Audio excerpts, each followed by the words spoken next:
الصلاة والسلام على سيد الأنبياء والمرسلين العبد المؤيد الرسول المسدد المصطفى الأمجد الحبيب الأحمد النبي الأمي المكي المدني السراج المنير الكوكب الدري صاحب الوقار والسكينة المدفون بأرض مدينة سيدنا ونبينا وشفيع ذنوبنا وطبيب قلوبنا وحبيب نفوسنا ومولانا أبي القاسم محمد المصطفى صلى الله عليه وسلم وأهل بيته الأطيبين الأطهرين الأنجبين المعصومين المظلومين ورحمة الله على أحبابهم وصحابهم بشيرتهم ومحبيهم ومواليهم أجمعين ولعنة الله على أعدائهم ومنكري فضائلهم وغاصبي حقوقهم من جرم عداوتهم إلى الآن ومن الآن إلى قيام يوم الدين وبعد يوم الدين أما بعد فقد قال حق سبحانه في القرآن بسم الله الرحمن الرحيم الذين ينفقون في السراء والضراء والكاظمين الغيظ والعافين عن الناس والله يحب المحسنين صلوات بيجي خاندان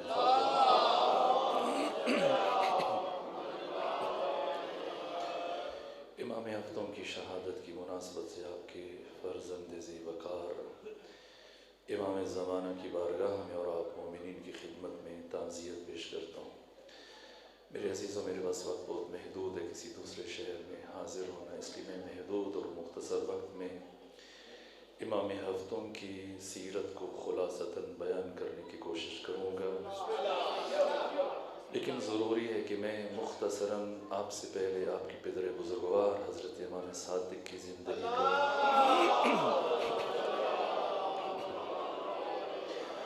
مختصر جائزہ لوں تاکہ پھر ہم نتیجہ لے سکیں کہ کن حالات میں امام موسیٰ کاظم نے امامت سنبھالی،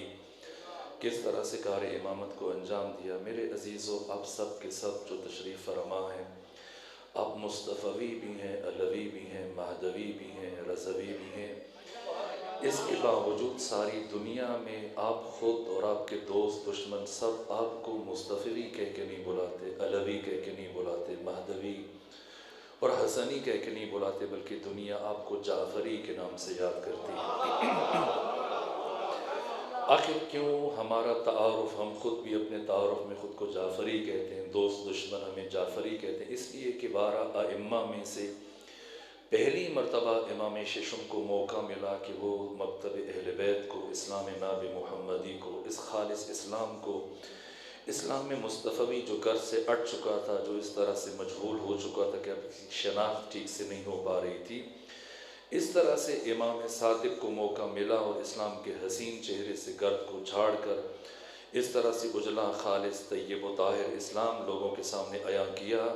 کہ لوگوں کو یہ محسوس ہونے لگا کہ ابھی زندگی میں پہلی مرتبہ اسلام سے آشنا ہونے لگے ہیں۔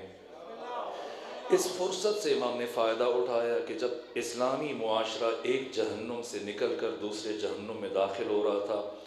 اور حکومت بنو امیہ سے نکل کر بنو عباس کے پاس جا رہی تھی، در حالی کہ آپ کے چچا جناب زید کو بے دردی کے ساتھ شہید کیا گیا، اسی طرح سے امام حسن مجتبیٰ کے فرزند جناب حسن مثنیٰ، ان کے فرزند عبداللہ محض کے 2 بیٹے محمد جن کا لقب نفس زکیہ تھا اور ان کے چھوٹے بھائی ابراہیم، ان دونوں نے حکومت وقت کے خلاف قیام کیا اور رائے عامہ اس درجہ ہموار تھی ان دونوں بھائیوں کے حق میں کہ سواد اعظم اور جمہور کے 2 بڑے امام ابو حنیفہ نے، نعمان بن ثابت نے، اور امام مالک، ہر 2 نے محمد نفس زکیہ کی مدد اور نصرت کے وجوب کا فتویٰ دے دیا، لیکن امام صادق قریبی ترین شخصیت محمد نفس زکیہ کے خاموش ہیں، زید کی شہادت پر خاموش ہیں۔ محمد نفس زکیہ اور آپ کے بھائی ابراہیم نے جب جنگ کی اور بے دردی سے آپ کو شہید کر کے آپ کے کٹے ہوئے سر زندان میں آپ کے پدر بزرگوار عبداللہ محض کے پاس بھیجے گئے، وہ دیکھ کر اپنے بیٹوں کے چہرے وہی غش کھا کے ان کی وفات ہو گئی، لیکن اس کے باوجود امام خاموش ہیں۔ اولاد امام حسن کو بیڑیاں پہنا کر زنجیروں میں جکڑ کر مدینے سے باہر بے کجاوا اونٹوں پہ بٹھا کے نکالا گیا۔ امام دیکھ کر چیخ کر گریہ کر رہے تھے اور اتنے بیمار پڑے کہ 20 دن تک مسجد نبوی نہ جا سکے، لیکن اس کے باوجود سکوت اختیار کیا۔ یہاں تک کہ عراق میں ابو سلمہ خلال نے بنو امیہ سے حکومت چھینی اور امام صادق کو خط لکھا، اور خط لکھنے کے بعد خط بھیجا، قاصد کو بھیجا، اور جب قاصد مدینے پہنچا، امام صادق مسجد نبوی میں روضہ رسول کے قریب بیٹھ کر چراغ کی روشنی میں قرآن مجید کی تلاوت کر رہے تھے۔ جیسے ہی خط پڑھا ایک طرف رکھ کے پھر دوبارہ قرآن کی تلاوت میں مصروف ہو گئے، یہاں تک کہ قاصد نے کہا فرزند رسول مجھے ابو سلمہ خلال نے یہ کہہ کے بھیجا ہے کہ میرے خط کا جواب دیے بغیر نہ آنا، ہر حال میں جعفر صادق علیہ السلام سے میرے خط کا جواب لے کے آنا۔ فرمایا تمہیں خط کا جواب چاہیے؟ کہا مجھے جواب چاہیے، لیے بغیر نہیں جاؤں گا۔ حضرت نے اس خط کو اٹھایا اور جس چراغ کی روشنی میں، لو کی روشنی میں قرآن مجید کی تلاوت کر رہے تھے، اس خط کو اسی چراغ کی لو کے سپرد کر دیا، اور جب سارا خط جل گیا تو امام نے فرمایا کہ جا کے ابو سلمہ خلال کو بتانا کہ جعفر صادق کے پاس تمہارے اس خط کا کوئی دوسرا جواب نہیں تھا، بس یہی جواب تھا۔ اسی طرح سے ایران نے ابو مسلم خراسانی نے بنو امیہ کو باہر نکالا، اس نے امام صادق کو خط لکھا کہ ایران آپ کا ہے، آ کے حکومت سنبھالیے، لیکن مسئلہ حکومت نہیں ہے، مسئلہ دین کا تعارف ہے، اسلام کا تعارف ہے، اس لیے کہ اس درجہ اسلام کی تعلیمات مخفی، مستور، پنہان اور پوشیدہ رہیں۔ ان پابندیوں میں اس عصر بنو امیہ کے خلافت میں اتنی پابندیوں کی کہ یہاں تک کہ بنو ہاشم کے افراد جوان نماز کے بنیادی مسائل تک بھولنا شروع ہو گئے۔ اس ظلم اور اس جور کی کیفیت میں امام نے لازم سمجھا کہ مکتب مصطفوی کا، اسلام ناب محمدی کا، خالص اسلام کا تعارف پیش کروائیں۔ اس لیے جب اسلامی معاشرہ ایک جہنم سے نکل کر دوسرے جہنم میں داخل ہو رہا تھا تو امام صادق نے علم کی مسند بچھائی اور دنیا اسلام میں پہلی مرتبہ ایک ایسی یونیورسٹی کی بنیاد رکھی، ایسے مکتب اور مدرسے کی بنیاد رکھی جو عدیم النظیر ہے، اور قیامت تک دنیا جس یونیورسٹی کی مثال لانے سے قاصر ہوگی۔ یہاں تک کہ شروع میں چند ایک شاگرد ہوتے تھے اور امام انہیں پڑھاتے تھے، ایسے میں 3 بر اعظموں سے اٹھ کر کوئی مسلمان غیر مسلم، ملحد، کافر، مشرک یا کوئی گمراہ انسان دین کا انکار کرتا، آ کر خدا کا انکار کرتا، نبی کا انکار کرتا، قرآن کا انکار کرتا، امام صادق سے مناظرہ کرتا، امام خود اس سے گفتگو کرتے تھے، جو تاریخ میں اٹے ہوئے ہیں، کئی جلدوں پر مشتمل ضخیم کتابیں، وقت کی تنگی کی باعث میں اشارہ نہیں کر سکتا، یہاں تک کہ رفتہ رفتہ ان حالات میں کہ جب بنو امیہ اور بنو عباس آپس میں برسر پیکار تھے، امام صادق کو موقع ملا، آپ کے شاگرد بڑھتے چلے گئے، امام نے صورتحال سے فائدہ اٹھایا اور اب شاگردوں کی تعداد 4000 تک جا پہنچی، جنہیں قرآن سکھا رہے ہیں، حدیث سکھا رہے ہیں، دیگر علوم، دیگر مختلف کائنات کے فنون، یہاں تک کہ علم کیمیا، علم کیمسٹری، مختلف علوم، کائنات کے اسرار، رموز، علوم، معارف تعلیم دے رہے ہیں۔ ایسے ایسے افراد کو تراشا۔ پہلے جب کوئی آتا تھا امام خود اس سے گفتگو کرتے تھے، لیکن تھوڑے عرصے کے بعد امام نے ایسے ایسے موتی، ایسے ایسے صدف، ایسے ایسے جوہر، ایسی ایسی شخصیتوں کو تراشا کہ اپنے شاگردوں میں سے چن کر جناب حمران کو علوم قرآن میں ماہر بنایا، ابان بن تغلب کو لغت اور ادبیات میں مہارت دی، مومن طاق کو علم کلام اور علم عقائد میں ماہر بنا دیا، بابا کیمیا، فادر آف کیمسٹری جنہیں دنیا جابر بن حیان کہتی ہے، جابر بن حیان کو علم کیمیا سکھایا، ابو بصیر کو علم حدیث سکھایا، زرارہ کو علم فقہ سکھایا۔ اس طرح سے مختلف علوم میں مختلف شخصیتوں کو تراشا۔ اب اگر دنیا کے کسی کونے سے 3 بر اعظموں سے اٹھ کر کوئی شخص امام صادق کی بارگاہ میں آتا کہ میں نے آپ سے مناظرہ کرنا ہے، بحث کرنی ہے، گفتگو کرنی ہے، امام پوچھتے کس مسئلے پر؟ اگر وہ کہتا ہے علم کلام سے متعلق بات کروں گا، فرمایا مومن طاق سے بات کرو، وہ کہتا نا آپ سے کرنی ہے، امام فرماتے کہ مومن طاق سے گفتگو کرو، مناظرہ کرو، اگر تم نے مومن طاق کو شکست دے دی تو سمجھ لینا کہ تم نے جعفر صادق کو شکست دی ہے۔ یہاں تک کہ امام کے شاگردوں میں سے ایک شاگرد جن کا نام جابر بن حیان ہے، جسے دنیا فادر آف کیمسٹری، بابا کیمیا کہتی ہے، جنہوں نے 400 کتابیں لکھی اور آپ کی لکھی ہوئی کتابوں میں سے چند کتابیں اب بھی آیت اللہ مرشی نجفی کے کتاب خانے میں قم المقدس میں موجود ہیں۔ ان کی ایک کتاب کے شروع میں یہ تاریخی جملے درج ہیں جو جابر بن حیان نے لکھے، بابا کیمیا نے، وہ یہ جملہ لکھتے ہیں اپنی کتاب کے دیباچے میں کہ قیامت تک آنے والا کوئی بھی بڑے سے بڑا ماہر علم کیمیا، کوئی بڑے سے بڑا اسکالر، بڑے سے بڑا دانشور اور عالم میرے کسی ایک بھی نظریے کو رد نہیں کر سکتا، اس لیے کہ میں امام جعفر صادق کا شاگرد ہوں۔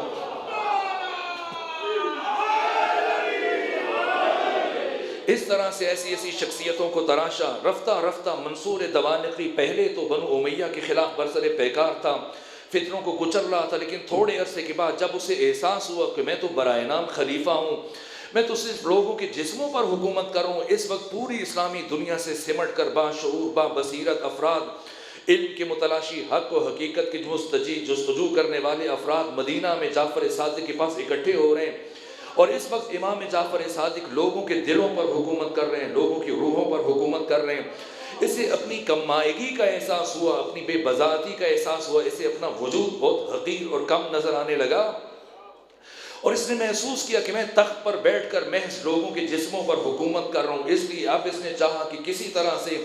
امام صادق کی مرکزیت کو توڑنے میں کامیاب ہو جائے، لوگوں کا رخ ان سے موڑ کر اپنی طرف متوجہ کرے، سلطان میں، بادشاہ میں، خلیفہ میں، حاکم میں، اور دنیا جعفر صادق کی گن گا رہی ہے۔ یہاں تک کہ امام کی علمی مرکزیت کو توڑنے کے لیے اس نے سوچا کوئی ایسی تدبیر کرے، اور پھر اس کے ذہن میں اس کے وزیروں سے فضل ابن ربیع نے اسے مشورہ دیا کہ ایسا کرو، کسی عالم کو تلاش کرو، کسی دانشور کو تلاش کرو، اور پھر جعفر صادق کو اپنے دربار میں بلاؤ، تمام وزیروں کے سامنے، خواص کے سامنے، اور جعفر صادق کو بلا کر اپنے اس دانشور سے کہو کہ جعفر صادق سے ایسے سوال پوچھے کہ جعفر صادق اپنے علم کے باوجود ان سوالوں کے تسلی بخش جواب نہ دے سکے، اس طرح سے ان کا علمی مرکزیت ختم ہو جائے گی،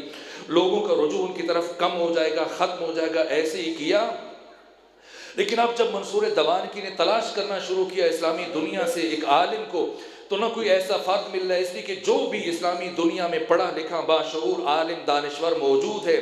یا خود براہ راست امام صادق کا شاگرد ہے یا امام صادق کے شاگردوں کا شاگرد ہے، کوئی فرق نہیں مل رہا۔ بالآخر بہت ڈھونڈنے کے بعد، تتبع تفحص، چھان پٹک اور تلاش کے بعد اسے ایک فرد ملا جس کا نام ہے نعمان بن ثابت، جس کا لقب ابو حنیفہ ہے۔ اس سے کہا میں نے سنا تم بہت ذہین و لائق ہو، میں چاہتا ہوں کہ تم میرے دربار میں جعفر صادق سے کچھ ایسے سوال پوچھو کہ وہ لاجواب ہو جائیں، میں تمہیں سرکاری سطح پر تمہاری امامت کا اعلان کروں گا، تمہیں امام اعظم کا خطاب دوں گا، میں تمہاری تقلید باقاعدہ طور پر ملکی سطح پر جاری کروا دوں گا، انعامات و اکرام دوں گا اور سرکاری پروٹوکول دوں گا۔ بالآخر پہلے نہیں مان رہے تھے ابو حنیفہ، لیکن پھر منصور دوانقی کی باتوں میں آئے، بات قبول کر لی، لیکن کہا کہ مجھے کچھ وقت چاہیے تاکہ میں ایسے سوال تیار کر سکوں۔ 4 مہینے مسلسل سوچتے رہے، کوشش کرنے کے بعد انہوں نے 40 سوال تلاش کیے، جمع کیے، اور سوال جمع کرنے کے بعد منصور دوانقی سے کہا کہ اب بولو جعفر صادق کو، مجھے یقین ہے کہ ان سوالوں میں سے کسی ایک سوال کا جواب نہیں دے پائیں گے۔ یہاں تک کہ دن معین ہوا، سارا دربار چھلک رہا ہے، علماء، فضلاء، دانشور، مفتی، خواص، سردار سب کے سب جمع ہیں۔ ایک طرف منصور دوانقی کی کرسی ہے، ایک طرف امام صادق کو بلا کر بٹھایا گیا، ایک طرف امام ابو حنیفہ نعمان بن ثابت ہے، اور اب نعمان بن ثابت نے خواہش کی اجازت دیجیے منصور دوانقی تاکہ میں سوالات کروں، پوچھنا شروع کیا۔ سب سے پہلا سوال میں تبرکن تیمناً 3 سے 4 یا 5 7 سوال آپ کی خدمت میں عرض کر کے پھر بات کو آگے امام موسیٰ کاظم کی بارگاہ تک لے جانے کی کوشش کروں گا۔ پہلا سوال یہ پوچھا امام ابو حنیفہ نے کہ اے جعفر صادق بتائیے کہ مردار میں اور ذبیحہ میں کیا فرق ہے؟ کیوں ایک کا گوشت حلال ہے، دوسرے کا گوشت حرام ہے؟ امام نے فرمایا خون کا فرق ہے، ایک کا خون جسم سے نکل جاتا ہے اس لیے وہ حلال ہو جاتا ہے، دوسرے کا خون اس کے جسم کے اندر رہ جاتا ہے اس لیے وہ حرام ہو جاتا ہے۔ تو دوسرا سوال یہ کیا نعمان بن ثابت نے کہ اگر یہ مردار خون کی وجہ سے حرام ہے تو اللہ نے خون ہی کو کیوں حرام قرار دیا؟ اللہ خون کو حلال کر دیتا تاکہ یہ گوشت ضائع نہ ہوتا۔ کہا نہ، اللہ اپنے بندوں پر رؤوف اور مہربان ہے، رحیم اور کریم ہے، اللہ اپنے بندوں سے محبت کرتا ہے، اس لیے کوئی نقصان دینے والی چیز کو اللہ حلال نہیں کر سکتا تھا۔ کہا مگر کیا نقصان ہے خون میں؟ کہا اللہ نے خون میں 3 طرح کے نقصان ہیں، اگر کوئی خون کھانا یا خون پینا شروع کر دے تو پھر ایک تو قسی القلب ہو جائے گا، دوسرا نقصان یہ ہوگا کہ اس میں کوڑ اور جذام کے جراثیم پیدا ہونا شروع ہو جائیں گے، اور تیسرا نقصان یہ ہوگا کہ اس کے جسم سے ایسی بدبو اٹھنا شروع ہو جائے گی جو دوسروں کے لیے مشقت پیدا کر دے گی۔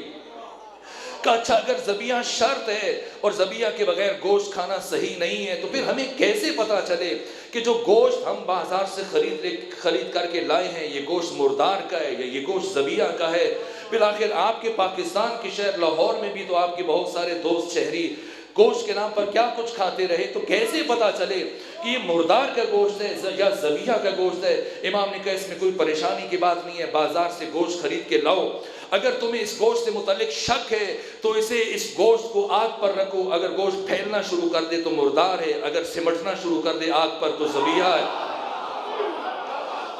کہا اگر ذبیحہ شرط ہے،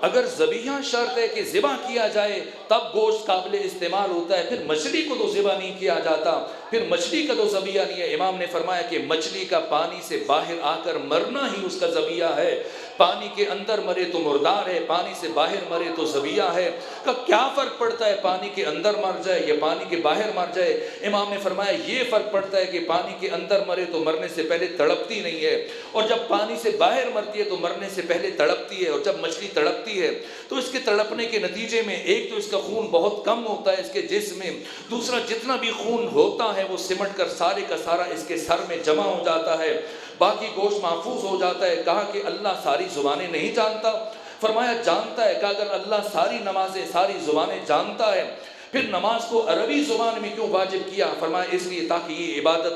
تحریف اور تغیر اور تبدل سے محفوظ رہے۔ کیا اللہ ہر جگہ موجود نہیں؟ میں خلاصہ کر رہا ہوں کہ پروردگار ہر جگہ موجود نہیں ہے، کہ ہر جگہ موجود ہے۔ کہ اللہ جب ہر جگہ موجود ہے تو اللہ نے پھر کعبے کو قبلہ قرار کیوں دیا ہے؟ جس طرف انسان منہ کر کے نماز پڑھ لے پھر جائز ہونا چاہیے، کہ نہ نظم و ضبط کے لیے، ورنہ درہم برہم ایک کا منہ ادھر دوسرے کا منہ ادھر ہو جاتا۔ اسلام اپنے پیروکاروں کو نظم و ضبط سکھاتا ہے۔ کہ اگر نظم و ضبط کی اتنی اہمیت ہے تو پھر اسلام میں انسان کی زندگی میں موت کا وقت معین کیوں نہیں ہے اور موت کا سبب معین کیوں نہیں ہے؟ فرمایا یہ رحمت الہیہ کے خلاف ہے۔ اس سوال کی امام نے تفسیر بیان کی، کہا کہ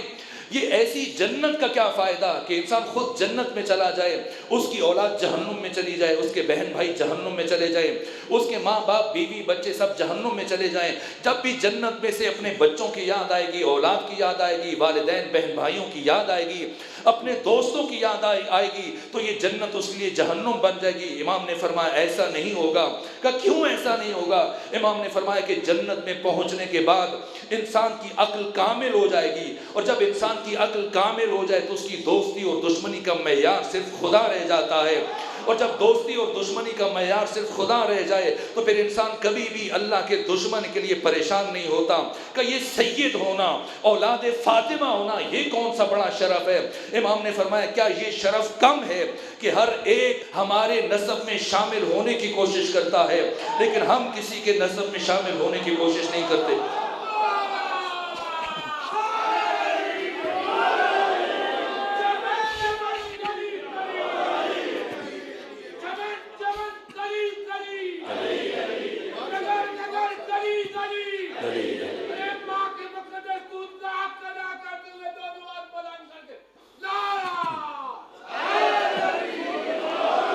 کہیں جعفر صادق بتائیے کیا وجہ ہے آپ کے پیروکار، آپ کے محب، آپ کے شیعہ وہ اعمال میں سست ہیں، نماز روزے میں غفلت کرتے ہیں، سستی کر جاتے ہیں، لیکن آپ کے مخالفین وہ نماز روزے میں بڑے چست ہیں، تسبیح پڑھتے ہیں، عبادت میں مصروف نظر آتے ہیں۔ امام نے جواب دیا کہ ابلیس نے، شیطان نے ہمارے شیعوں کو عقیدے میں گمراہ کرنے کی کوشش کی تو وہ ناکام ہو گیا، پھر اس نے اپنا سارا زور عمل پہ لگایا تو ان سے عمل میں سستی ہو جاتی ہے، لیکن ہمارے دشمنوں کو جب عقیدے میں شیطان نے گمراہ کر دیا تو اس کے بعد کب عمل میں لگے رہو، یہ عمل تمہیں کون سا فائدہ پہنچا دے گا۔ اس کے بعد آخری سوال جو پوچھا ابو حنیفہ نے، کہا یہ بتائیے کہ کیا انسان کے اعمال مادی ہیں؟ کہا مادی نہیں ہے، معنوی اور روحانی ہیں۔ کہا پھر اگر انسان کے اعمال روحانی ہیں تو اللہ کو یہ کہنا چاہیے تھا کہ قیامت کے دن اعمال کو گنا جائے گا، لیکن اللہ نے قرآن میں یہ فرمایا کہ قیامت کے دن اعمال کو تولا جائے گا، تو مادی چیزوں کو تولا جاتا ہے۔ بھلا وہ کون سا میزان ہے جس میں انسانوں کے میزان کو، جس میں انسانوں کے اعمال کو تولا جا سکے؟ امام نے فرمایا اے ابو حنیفہ آپ بھی ہوشیار ہو جاؤ، جتنے دربار میں بیٹھے ہیں سب ہوشیار ہو جاؤ۔ وہ میزان جس پر تمام انسانوں کے اعمال کو تولا جائے گا وہ میزان ہم محمد و آل محمد کی ولایت کا میزان ہے۔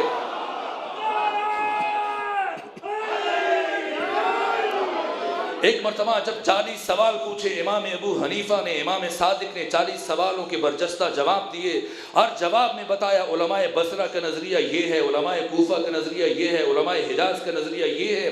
پھر ہر سوال کا قرآن سے حدیث سے اپنا نظریہ بیان کیا. جب 40 سوالوں کے جواب دیے، بالآخر ابو حنیفہ علم دوست تھے، علم سے محبت کرنے والے تھے، 2 سال مسلسل امام کی شاگردی اختیار کر چکے تھے اور اعتراف کرتے تھے لولا السنتان لہلک النعمان، اگر امام صادق کی شاگردی میں 2 سال نہ ملے ہوتے نعمان ہلاک ہو جاتا. امام کا مزاج جانتے تھے. جب ان 40 سوالوں کے برجستہ جواب سنے، ایک مرتبہ منصور دوانکی کے دربار میں اٹھ کے کھڑے ہوئے. یہ بھی بھول گئے کیوں بلایا گیا تھا،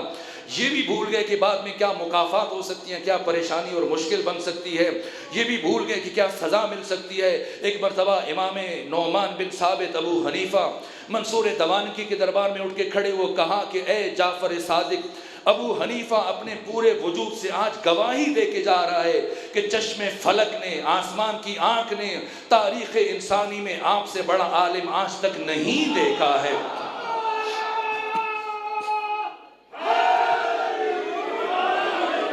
جب اس طرح سے بھی منصور دوان کی امام صادق کی عظمت و حیبت و ابوت و مرکزیت و روحانیت کو نہ توڑ سکا اور لوگوں کے رجوع کو کم نہ کر سکا، تو اس نے پھر سوچا اور فضل ابن ربیع کے مشورے سے اس نے ایک اور نیا حکم جاری کیا امام کی طرف لوگوں کے رجوع کو ختم کرنے کے لیے، کم کرنے کے لیے. پوری اسلامی دنیا میں یہ اعلان کروایا کہ آج کے بعد اگر کوئی جعفر صادق کے پاس مسئلہ پوچھنے کے لیے جائے گا تو اس مسئلہ پوچھنے کے عوض میں اسے 1 درہم سرکاری خزانے میں ٹیکس جمع کروانا پڑے گا. اور اگر کوئی ہمارے امام کے پاس، امام اعظم کے پاس، سرکاری مفتی کے پاس مسئلہ پوچھنے کے لیے جائے گا تو تشویق کے طور پر اسے 1 درہم انعام میں دیا جائے گا. اب سارا دن مزدوری کی جائے اور شام کو 1 درہم ملے، گھر چلائیں یا امام کے پاس آ کر دین سیکھیں، کیا کیا جائے. اسی طرح سے زرارہ بن اعین امام کا شاگرد، امام کا صحابی محب، آیا امام کی خدمت میں اور آنے کے بعد عرض کیا فرزند رسول پہلے تو ہر روز آپ کے حلقہ درس میں آتے تھے، استفادہ کرتے تھے، لیکن آج کے بعد شاید آنا مشکل ہو جائے گا. کہ کیوں، کیا مشکل ہوئی؟ کہ اس لیے کہ سارا دن اگر مزدوری کریں، 1 درہم کمائیں، وہ درہم اگر ہم حکومت کو دے دیں آپ سے ملاقات کے لیے تو پھر گھر کیسے چلائیں، اور اگر اپنے بچوں کو کھلائیں پلائیں تو پھر آپ کی زیارت سے محروم رہ جائیں گے. امام صادق مشکل کشا کے فرزند ہیں، خود مشکل کشا بن گئے. مسکرائے کا زرارہ بن اعین، اس میں پریشانی کی بات کون سی ہے؟ پہلے جاؤ حکومت کے مفتی کے پاس مسئلہ پوچھو، درہم لے لو، اور پھر آؤ جعفر صادق کے پاس درہم جمع کرو، دین لے کے چلے جاؤ. اس طرح سے جب حاکم وقت کی منصور دوانکی کی یہ کوشش بھی کامیاب نہ ہو سکی، بالآخر اس کے بعد اس نے کیا کیا، قبیلہ بنو ثقیف میں سے 100 افراد کو منتخب کیا. اور قبیلہ بنو ثقیف کے بادیہ نشین، جن کو آپ اپنے علاقوں میں، اپنے خطوں میں بادیہ یہ جھگی نشین کہتے ہیں، یہ افراد جن کے پاس نہ ڈھنگ کا کھانا ہے، نہ رہنے کے لیے مسکن، نہ مناسب ماحول ہے، نہ کھانے کے لیے، نہ لباس کے لیے، ان غریب ترین مفلوق الحال افراد جو اہل بیت کی ولایت کو نہیں مانتے تھے، 100 افراد کو اکٹھا کیا اور ان کے ہاتھ میں تلواریں دی اور ان سے کہا کہ ابھی کچھ دیر کے بعد میرے دربار میں ایک دشمن خدا آنے والا ہے، جیسی وہ آئے تم سب کے سب اس پر ٹوٹ پڑنا، کسی ایک پر قتل کا الزام نہیں آئے گا، تم سب محفوظ رہے گے، لیکن بدلے میں تمہیں گھر بنا کے دوں گا، میں تمہیں اتنا کچھ دوں گا کہ پھر کسی اور سے مانگنے کی ضرورت پیش نہیں آئے گی. وہ انتظار کر رہے ہیں ہاتھوں میں تلواریں لیے ہوئے. لیکن جیسی امام صادق منصور دوانکی کے دربار میں داخل ہوئے، اس نے آنکھ کا اشارہ کیا، لیکن عجیب یہ ہوا کہ 100 کے 100 افراد نے تلواریں پھینکی، آگے بڑھے، امام کے قدموں میں گرے اور آگے بڑھ کر امام کے ہاتھوں کا بوسہ لے رہے. امام آئے، منصور دوانکی سے پوچھا بتاؤ کیوں بلایا مجھے؟ کہا آپ کی زیارت کرنا چاہ رہا تھا، آپ سے دعا لینا چاہ رہا تھا، حکومتی امور میں آپ سے رہنمائی مطلوب تھی. فرمایا تم مجھے اپنے دربار میں نہ بلایا کر، مجھے تمہارے پاس بیٹھ کر روحانی اذیت ہوتی ہے، اور آئندہ آج کے بعد اگر تم نے مجھے بلایا تب بھی نہیں آؤں گا. اس طرح سے امام چلے. جب امام دربار سے رخصت ہوئے تو منصور دوانکی نے ان 100 افراد سے سوال کیا کہ میں نے تمہیں کس لیے بلایا تھا کہ تم قتل کرو دشمن خدا کو، اور تم سب کے سب اس کے قدموں میں گر پڑے، ہاتھوں کے بوسہ لینا شروع کر دیے. کہ منصور دوانکی تم نے ہمیں یہ کہہ کے کہا تھا، تلواریں تھمائی تھی کہ اللہ کا دشمن آ رہا ہے، لیکن وہ تو ہمارا محسن ہے. تم بادشاہ ہوتے ہوئے آج تک زندگی میں 1 مرتبہ تم نے ہماری خبرگیری نہیں کی، تو ہمیں اپنے اس محسن کو قتل کرنے پر مجبور کر رہے تھے کہ جو آدھی رات کو اٹھ کر ہمارے بچوں کے لیے کھانا لے کے آتا ہے، روٹیاں لے کے آتا ہے، غلہ لے کے آتا ہے. جب یہ کوشش بھی ناکام ہوگی 3 مرتبہ آگ لگائی امام کے گھر کو. بالآخر منصور دوانکی نے امام کی مرکزیت کو ختم کرنے کے لیے امام کو شہید کروایا, راستے سے ہٹا دیا. 148 ہجری میں یہ سوچ رہا تھا کہ شاید امام صادق کی زندگی کے ساتھ ساتھ جب آپ کی شمع حیات گل ہو جائے گی تو یہ علمی مرکزیت بھی ختم ہو جائے گی. یہ مسند جو بچھائی جہاں 4000 شاگرد بیک وقت مختلف علوم قدیم و جدید امام سے حاصل کر رہے ہیں, یہ سب سارا سلسلہ ختم ہو جائے گا. لیکن آپ کے 20 سالہ فرزند امام موسیٰ کاظم نے زمام امامت سنبھالی اور کس انداز سے امامت کی ذمہ داریوں کو لے کے چلے. سب سے پہلا جو عجیب حکم دیا, منصور دوانکی نے مدینے کے گورنر محمد بن سلیمان کو خط لکھا کہ جسے بھی جعفر صادق نے اپنا جانشین معین کیا, اپنا نائب بنایا, جسے بھی امامت کا منصب سونپا ہے, اس کا سر کاٹ کر فوراً سے میرے پاس بھیجو.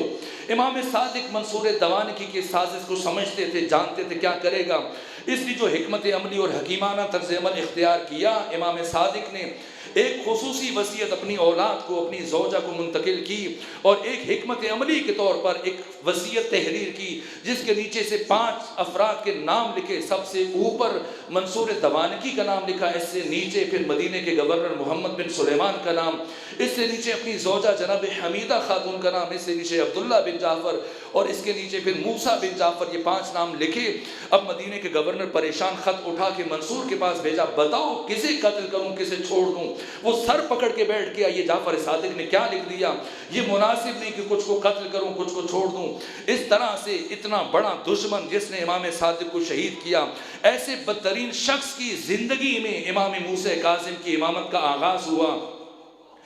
20 سال امامت سے پہلے کے ہیں, 35 سال آپ کا عہد امامت ہے. امام کی ولادت 128 ہجری میں اتوار کی صبح مقام ابوا جہاں ختمی مرتبت کی والدہ معظمہ جناب آمنہ بنت وہب کا مزار ہے, اس مقام پر آپ کی ولادت ہوئی. پھر 20 سال آپ نے مدینہ میں گزارے. آپ کا بچپنے سے کیا انداز ہے, کیا علم و حکمت, کیا عرفان اور کیا عبادت اور کیا زہد ہے. اپنے بچپنے سے امام کا یہ انداز ہے کہ اپنا سر نماز فجر کے بعد جب سجدے میں رکھتے ہیں تو اپنے سجدے کو اتنا طول دیتے ہیں کہ زوال کا وقت ہو جاتا ہے, یہاں تک کہ سر اٹھا کر پھر ظہر کی نماز پڑھتے ہیں. اپنے بچپنے میں تہجد پڑھنے والے, راتوں کو جاگ کر دن کو روزہ رکھنے والے امام, یہ امام کا انداز ہے. ایک طرف امام صادق کا درس چل رہا ہے, ہزاروں شاگرد بیٹھے ہیں اور مسجد کے صحن کے کونے میں امام موسیٰ کاظم نے, جب آپ کی عمر 3 سال ہے, ایک بکری کے بچے کو پکڑ رکھا ہے اور برابر اس کا سر زمین کی طرف جھکا رہے ہیں. امام صادق کا صحابی جس کا نام ہے صفوان جمال, ایک مرتبہ امام سے سوال کرتا ہے, کیا آپ بتانا پسند فرمائیں گے امام صادق کہ آپ کے بعد آپ کا نائب کون ہے, آپ کا جانشین کون ہے, آپ کا وارث کون ہے, کسی آپ کے بعد امام مانا جائے. امام نے انگلی کا اشارہ کیا, وہ جو مسجد کے صحن کے کونے میں بیٹھا ہوا بچہ جس کے پاس بکری کا بچہ ہے وہ امام ہے, وہ میرا جانشین ہے, میرا نائب ہے, وہ میرا وارث ہے. جب امام نے یہ کہا تو صفوان جمال نے کہا, آقا مجھے معاف کر دیجئے, آپ نے فرمایا تھا اور آپ کی تعلیمات, آپ کے بزرگان کی تعلیمات جو ہم نے پڑھی کہ امام خواہ بچپنے میں وہ لہو و لعب اور کھیل کود سے پاک ہوتا ہے, لیکن یہ بچہ تو بکری کے بچے کے ساتھ کھیل رہا ہے. امام نے فرمایا دور بیٹھ کر کیوں قضاوت کر رہے ہو, قریب جا کے دیکھو کھیل رہا ہے یا کچھ اور کر رہے. صفوان جمال اٹھا, چلتا ہوا امام موسیٰ کاظم کے پاس پہنچا جبکہ آپ کا سن فقط 3 سال ہے. جب قریب آیا تو عجیب منظر دیکھا, برابر امام موسیٰ کاظم اس بچپنے میں اس بکری کے بچے کو ایک ہی جملہ ارشاد فرما رہے ہیں, اسجد ربکا اسجد ربکا اسجد ربکا, یعنی اپنے رب کا سجدہ کرو, اپنے رب کا سجدہ کرو, اپنے رب کا سجدہ کرو. جانور کو سجدہ کروانا مطلوب نہیں ہے بلکہ اپنے محبوں کو, اپنے پیروکاروں کو, اپنے عاشقوں کو اور اپنے شیعوں کو یہ پیغام دینا ہے قیامت تک کے لیے کہ دیکھو ہم کسی جانور کو سجدے کے بغیر نہیں دیکھ سکتے, تو ہم یہ کیسے برداشت کریں گے کہ ہمارا محب اللہ کی نماز بھول جائے, اللہ کا سجدہ بھول جائے. یہ امام موسیٰ کاظم کا بچپنا ہے اور اب سن 4 سال کا ہے. یہاں تک کہ امام ایک مقام پر اس انداز سے نماز پڑھ رہے ہیں, آگے سے شاگرد امام صادق کی گزر رہے ہیں, آ رہے ہیں, جا رہے ہیں. ایسے میں امام صادق کا ایک شاگرد جس کا نام نعمان بن ثابت ہے, جس سے متعلق ابھی میں نے گفتگو کی, ایک سلامات بھیجی خاندان فاطمہ. بس میرے وقت ختم ہو رہا ہے, میں اسی واقعے پر امام کی شخصیت کے باقی مدارج اور مراحل آپ سنیں گے. جناب ذاکر بزرگوار بہترین انداز سے, مجھ سے 1000 درجے بہتر انداز میں بیان کریں گے. امام نماز پڑھ رہے ہیں, یہاں تک کہ ابو حنیفہ قریب آئے کہا کہ اے امام صادق میں بھی آپ کا شاگرد ہوں، یہ ہزاروں افراد آپ کے شاگرد ہیں، کسب فیض کرتے ہیں، آپ سے علم اور معرفت حاصل کرتے ہیں، سب باتیں درست بجا ہیں، آپ سب کو علم سکھا رہے ہیں، سب کے معلم مرشد اور استاد ہیں اور رہبر ہیں، مربی ہیں، لیکن خود چراغ کے نیچے اندھیرا ہے۔ کبھی کبھی آپ کو وقت نکال کر اپنے بچے کو بھی بتانا چاہیے تاکہ اسے بھی نماز کے آداب آ جائیں، کب کون سی کمی ہے، کب دیکھیں کیسی جگہ نماز پڑھنے کے لیے منتخب کی کہ آگے سے لوگ گزر رہے ہیں، آ رہے ہیں، جا رہے ہیں، اس طرح اس بچے کی نماز میں توجہ میں کمی آئے گی، خشوع خضوع متاثر ہوگا۔ امام نے فرمایا ابو حنیفہ تمہیں میرے عمل پر اعتراض ہے یا اس بچے کے عمل پر اعتراض ہے؟ کہ اس بچے کے عمل پر اعتراض ہے۔ تو امام نے فرمایا جس پر اعتراض ہے اس سے سوال کرو کہ مگر یہ 3-4 برس کا بچہ مجھے کون سا جواب دے گا کہ وہ تمہارا بچہ نہیں ہے، جعفر صادق کا فرزند ہے۔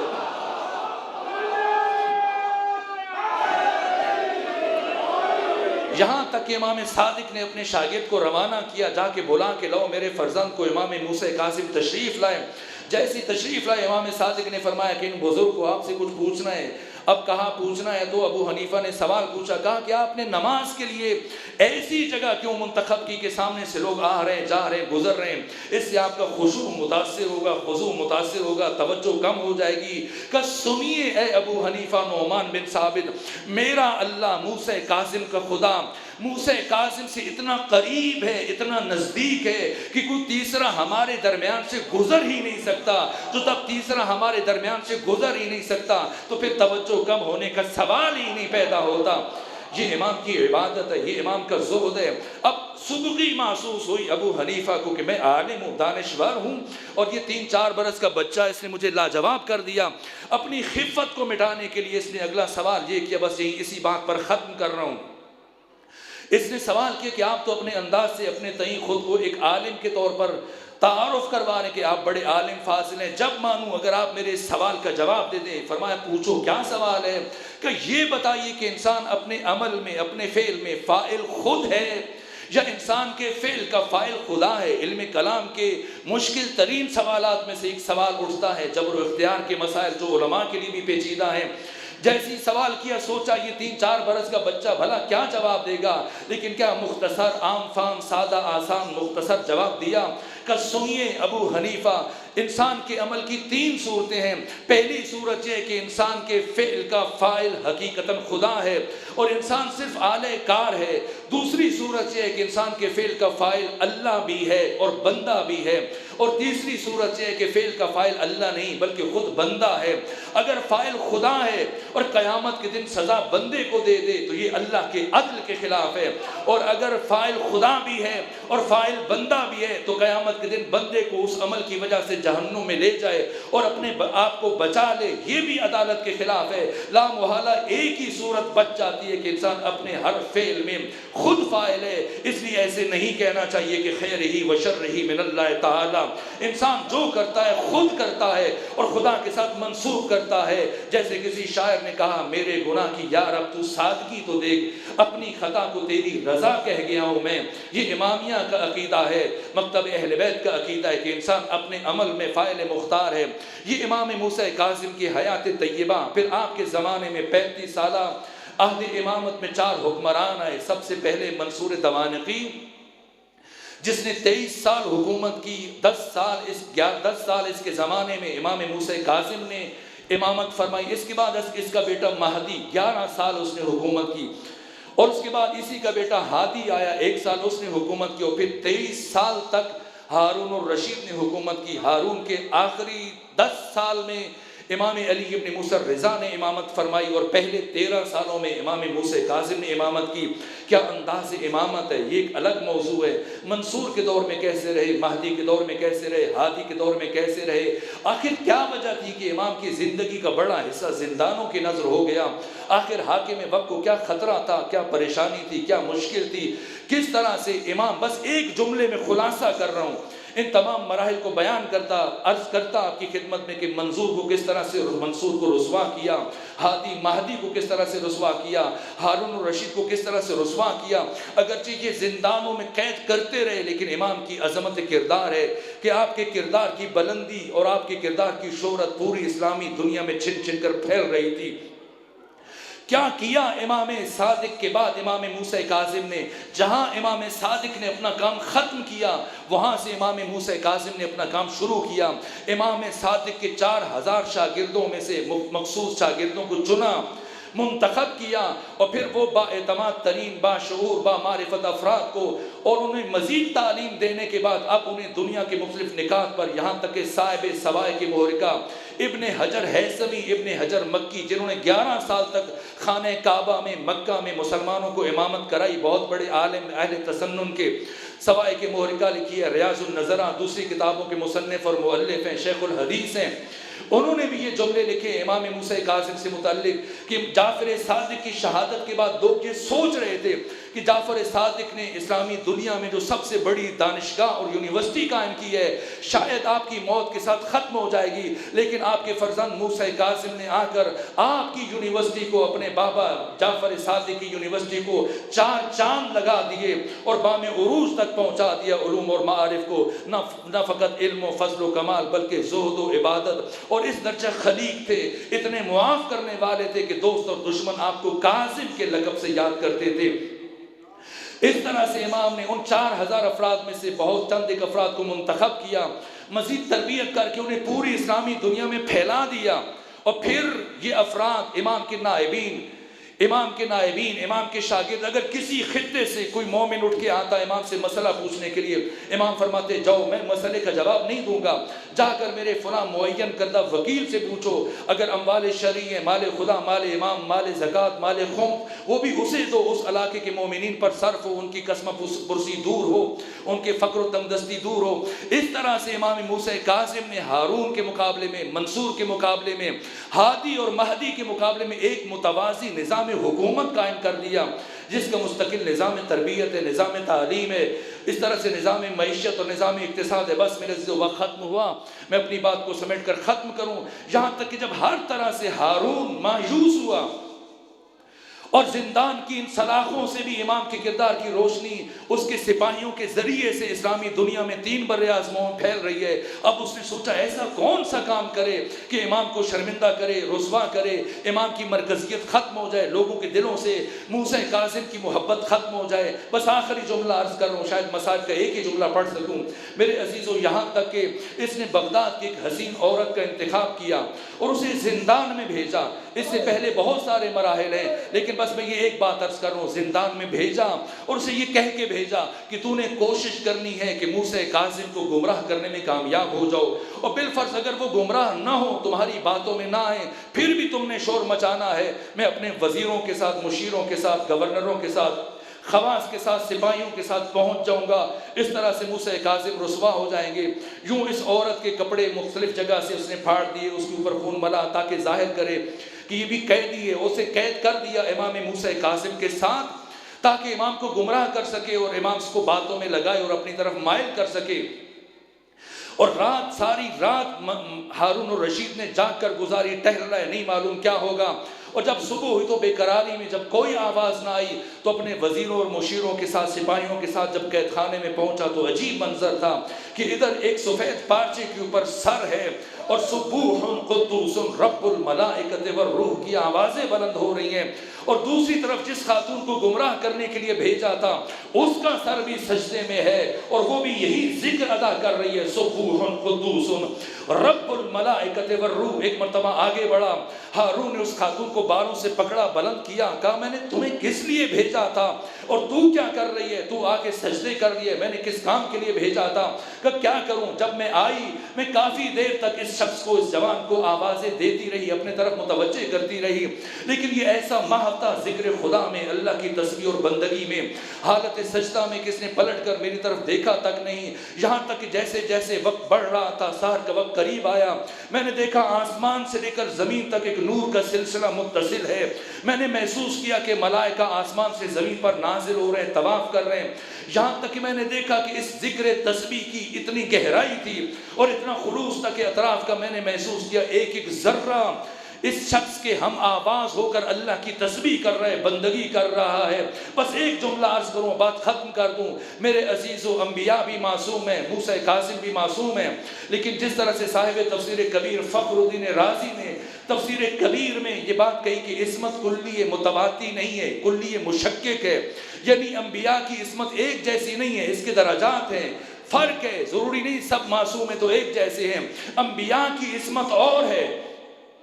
اور موسیٰ کاظم کی عصمت اور ہے۔ قرآن نے ایک نبی کا نام لے کر ذکر کیا، 25 انبیاء کا ذکر ہے، لیکن سب سے زیادہ ذکر یوسف کا ہے۔ ان کے کردار کی قرآن نے تمجید کی ہے، سراہا ہے، لیکن یوسف کا کمال یہ ہے کہ جو عورت زلیخا ان کو گمراہ کرنے کے لیے آئی تھی، انہوں نے اس کے شر سے خود کو بچا لیا۔ یہ یوسف کے کردار کی معراج ہے کہ انہوں نے اپنے آپ کو بچا لیا، لیکن اس کو گمراہی سے نہ بچا سکے اور اسے ہدایت نہ دے سکے جو گمراہ کرنے کے لیے آئی تھی۔ اور یہ فخر یوسف ہے جس پر 1000 یوسف قربان کر دیے جائیں۔ امام موسیٰ کاظم خود تو درکنار، خود تو کسی لغزش کا ہونا درکنار ہے، جو خاتون گمراہ کرنے کے لیے آئی تھی اس کا سر بھی سجدے میں سبوح قدوس ان کا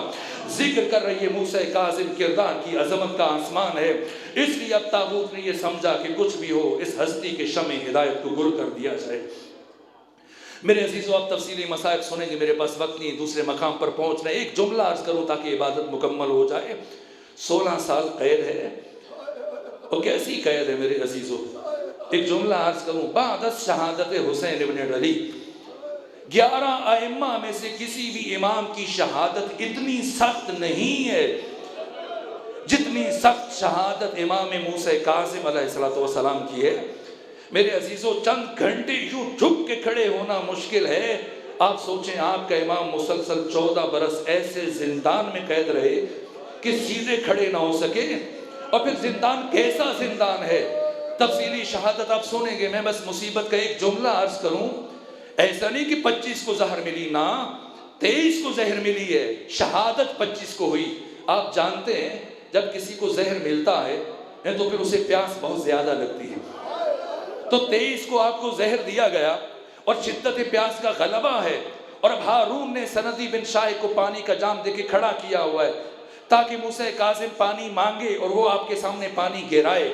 آپ کو پانی نہ دے۔ لیکن یہ امام موسیٰ کاظم ہے۔ جب سندی بن شائق نے اور ہارون نے سوال کیا کہ اے موسیٰ کاظم، جب پیاس سے تڑپ رہے ہو تو پھر سوال کیوں نہیں کر رہے، ہم سے پانی کیوں نہیں مانگ رہے، پانی مانگو تاکہ ہم پانی دیں۔ کیا جرت مندانہ اور شجاعانہ جواب دیا، فرمایا لم اخلق سہولا، ہمیں سوال کرنے والا خلق نہیں کیا گیا، ہم عطا کرنے والے ہیں، ہم مانگتے نہیں ہیں۔ 2 دن تک پیاس کی وجہ سے تڑپتے رہے لیکن پانی کا ایک گھونٹ نہیں پیا، اور آپ جانتے ہیں جب کسی کو زہر مل جاتا ہے تو پھر وہ تڑپتا ہے۔ اور جس زندان میں موسیٰ کاظم ہے، جب تڑپ رہے تھے تو کیا کیفیت تھی، وہ تو میں نے اس زندان کی اونچائی بیان کی۔ اس زندان کی چوڑائی کیا ہے، بالکل جسم کے ساتھ متصل ہے،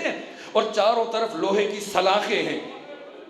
لوہے کی سلاخیں ہیں۔ اسی لیے تو امام زمانہ زیارت ناہیہ میں یہ نوحہ پڑھ رہے ہیں، السلام علیک یا مرزوز الساقین، میرا سلام اس قیدی پر جس کی پنڈلیوں کا گوشت قیمہ بن گیا ہے۔ اس طرح سے جب امام تڑپ رہے تھے زہر کے اثر سے تو آپ کے جسم کا گوشت ان سلاخوں کے اندر رہ گیا۔ اور کیسے عرض کروں، بہت مشکل مرحلہ ہے، لیکن ایک جملہ عرض کروں، صرف زہر سے بھی شہادت نہیں ہوئی، یہاں تک کہ 25 رجب کی صبح ایک مرتبہ سندی بن شاہق آیا ہارون کی طرف سے اور ایک کاغذ پھینکا امام کی طرف سے۔ آیت اللہ سبزواری نے اپنے مقتل میں یہ جملے لکھے، کاغذ پھینکا، قلم پھینکا، کہ اے موسیٰ کاظم لکھو۔ امام نے پوچھا بتاؤ کیا لکھوں؟ کہ لکھو میں طبعی موت سے جا رہا ہوں، مجھے زہر نہیں دیا گیا۔ امام نے فرمایا میں حجت خدا ہوں، میں جانشین خدا ہوں، ممکن نہیں ہے کہ میں خلاف حقیقت کوئی بات لکھ کے جا سکوں۔ جب مجھے زہر دیا جا چکا ہے تو میں کیسے لکھ سکتا ہوں کہ میں طبعی موت سے جا رہا ہوں؟ کہ موسیٰ کاظم لکھو ورنہ ایسا ظلم کروں گا کہ 14 سالہ میری ساری سختیوں کو بھول جاؤ گے۔ امام نے فرمایا اے سندی تو ظلم کر، میں صبر کروں گا۔ یہاں تک اس شقی نے 4 کیلیں منگوائی، ایک ہتھوڑی منگوائی، اور پھر پہلی کیل امام موسیٰ کاظم کے سر پر رکھی اور کہا موسیٰ کاظم لکھو